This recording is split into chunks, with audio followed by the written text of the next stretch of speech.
இங்க சோஷியல் மீடியால ஃபேமஸா இருக்க ஒரு பொண்ணு அதிகமான லைக்ஸ் வரணுங்கிறதுக்காக லைவ்ல காரமான சிக்கனை சாப்பிட்டு காட்டிட்டு இருக்கா. அதுல நிறைய பேர் பணத்தை கட்டி சில விஷயத்தை செய்ய சொல்றாங்க. இவ்வளவு அவங்க சொல்ற எல்லாத்தையுமே செய்யறா. அப்ப ஒருத்தன் $250 பணத்தை கொடுத்து சிக்கனை சாப்பிட்டுட்டு பெட் மேல ஏறி குதிக்க சொல்றான். இவ்வளவு ஆடியன்ஸை சந்தோஷப்படுத்துறதுக்காக ஃபோல்டு பண்ணி வச்சிருக்கிற அந்த பெட்டை வெளியில எடுத்து அது மேல ஏறி குதிச்சிட்டு இருக்கா. அப்ப இவ குதிச்ச வேகத்துக்கு ஸ்ப்ரிங் லூஸ் ஆகி பெட் போய் செவரோட க்ளோஸ் ஆயிடுது.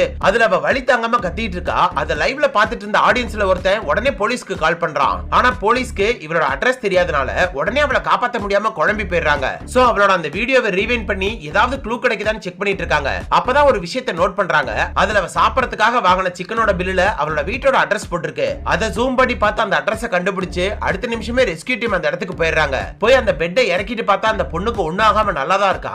ஆனா அவளோட ஒரு கால் எலும்பு மட்டும் உடைஞ்சு போய் வெளியில வந்திருக்கு. அதை சரி பண்ண ட்ரை பண்ணும்போது வலி தாங்காம கத்துறா. இது எல்லாத்தையுமே லைவ்ல ஆடியன்ஸும் பாத்துக்கிட்டு தான் இருக்காங்க. இதனாலே வியூஸும் மில்லியன் கணக்குல போகுது.